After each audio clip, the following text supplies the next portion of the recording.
Hello and welcome back to Drama Investigator. How many H's are there in the word hypocrite? Just one. Karissa Pukas. No, I'm just kidding. So Karissa Pukas got blasted for being an alleged fake vegan, to which she exposed she wasn't even vegan in the first place. She was just on a plant-based diet. But everyone thought she was vegan, even I did. But you can't blame us, because if you type in your name on YouTube, it pops up with all these how-to vegan meals. And then you go and eat an egg or a bug. Apparently she ate bugs or some shit, so I heard. It's like, well, duh. Of course people are gonna get pissed off. It's like false advertising. Well, she had responded to all the drama on her Instagram story and she went off. Here's what she had to say. Hello friends, I cannot believe how many direct messages I received this morning regarding last night's dinner. I have never been vegan. Ever. I just eat majority plant-based, and we choose to eat that way because it makes us feel good. It's a bonus that it helps animals, but I eat the way I eat because I like eating that way. Period. I'd also like to address this, hopefully one time and one time only. I had a ton of people in my direct messages calling me a hypocrite because the fish cakes that we had last night came in plastic. I hate to break it to you, but this is the way our world is. Some things come in plastic. I can do my absolute best to avoid whatever unnecessary plastic in my life, but some things inevitably still come packaged in plastic.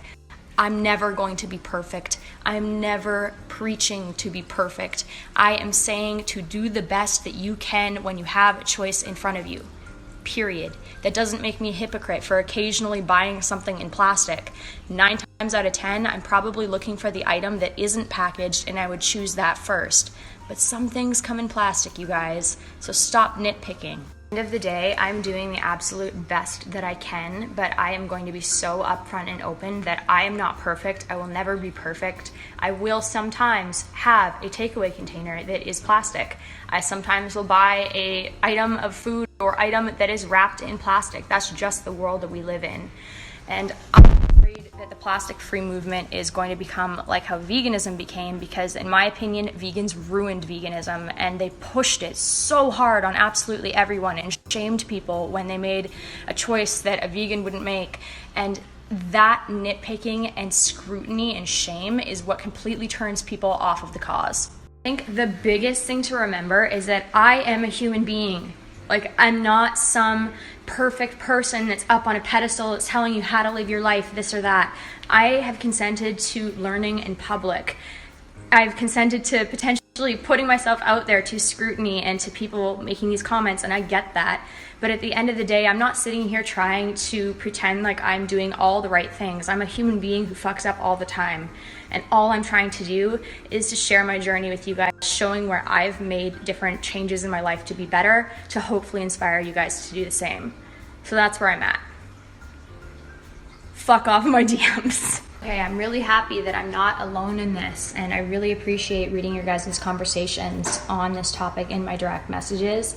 The main point that I just want to drive home again is that expecting people to be perfect or to make the right choice every single time 100% is what is driving people away from making these efforts and changes in the first place. It is too intimidating to anyone if it is expected to do something perfectly and to do it perfectly always. That is not a way to go about this. It is so far left, pushing everybody else away from even trying in the first place. And that is not my goal. No, but like, okay, I see where she's coming from, right? But if you're going to post lots of vegan videos, people are going to think you're vegan unless you state otherwise within the videos. Oh dear, what are your thoughts on all this drama? Let me know in the comments. Oh, and it's already been a prick of a week for Tricia Pasta. Well, she'd recently taken to her Twitter to expose Jason Nash, her ex, again. Before we get into reading these tweets, buckle your seatbelts, motherfuckers. Shit's about to get crazy. She had tweeted, Jason's ex-wife threatened to take his kids away if we moved in together this time last year, but allows 2 20-something men to move in and live with her preteen daughter. Hashtag makes sense. Someone had responded, I never did understand why she was so weird about you, but allows her kids to be around the vlog squad. She was the nastiest just to me. Like, yeah, go live at dad's house for the weekend, where young dudes are and doing right next to your bedroom, but I come in and she threatened to take them from him completely twice. What a sweet woman. If y'all even knew half the truth of what I dealt with, you'd be shocked, and you'll understand how I literally went crazy earlier this year. This video, unlisted as DD, David Dobrik, has all the shit I have on David, but I never released it. At this point, I have no more fucks left to give. And here we can see 2 unlisted videos she'd posted on YouTube, one of them titled Screwed, the other one titled DD. People say let it go, but I'm good on that. People need to be called out on their shit and learn how to apologize. I've apologized enough, say I'm crazy or whatever, but I can speak my truth and no one can tell me otherwise. Take me out of the equation. A 10-year-old girl should not be living with 3 20-something men who throw parties and shit in that house. It's disturbing. We've all seen on video just drunken young girls at those parties. Who puts their children in the middle of that? I was always scared of backlash from the VS fans, so I never released my entire truth, but I still get so much to this day, so who the cares anymore? Keep it coming. A fan had responded, notice how since you mentioned David kicking off Josh, Peck and Jonah from the videos, they magically start to be a part of then a week later? Trisha responded, like trying so hard. He tries extra hard for the men. Females are more disposable. Another fan had said, Vlog Squad fans are little girls who haven't gotten past middle school yet. Exactly, they'll grow up soon like the Team 10 fan babies, and then what? Like 9-year-olds? Get off my timeline. Trisha had then reposted this. Still being exposed to that as a young child can be dangerous, especially at the rate these people have these parties. Still letting 2 20-year-old men throw parties in a house where a 10-year-old lives is very gross and not safe. Another fan had tweeted, why do you think you're still relevant like that's their life? It's in vlogs for everyone to see. I'd say the same if it was any other YouTuber. I've talked about the labyrinths and the way they expose their children before. Ah yes, once again, Tricia Pasta putting the D in disappointment. To be honest though, she does make some fair points. But I also find these stream of tweets sort of a pattern because literally hours before posting these tweets, she was complaining on her Instagram story about how alone she was feeling. Can someone bring me a can of Raid ant spray? I can't postmate it. I also want spaghetti. I need cuddles. I'm back to being lonely. Lastly in today's news, Shane Dawson recently released his trailer for the new Jeffree Star documentary series, and it looks epic. However, Shane recently took to his Instagram story to address some drama surrounding his trailer. He talked about beauty gurus and drama channels talking about his series, and he briefly mentioned the cat drama he was in earlier this year. Here's what he had to say. Hi guys! I'm just feeling a lot of things today. I'm very excited, I'm very nervous, I'm very, oh jeez. I can't even talk. I'm very anxious. I'm very everything. But mainly, I am just very grateful that you guys seem to really be connecting with the trailer. I woke up to some really nice texts from family. Oh my god, I literally can't talk. From family and friends and people I respect and people who are just like, oh my god, like, I cried at the trailer, or I'm so excited. I don't know. It's just, I woke up today feeling very much like anxious, and then it went right back into excited. I think working on something like this for so long can feel very like I've just been feeling bad. Like, oh my god, like I feel like I've been hyping this thing up for a year, but we've been filming it for a year, so it's very much like, oh my god, I just want to put it out, I want to put it out. So the fact that you guys are just still excited makes me feel so much better. So I hope that you guys love the series. We're still editing it, and we'll be editing it up until the second that it goes up. So, yeah. Okay, I'm excited.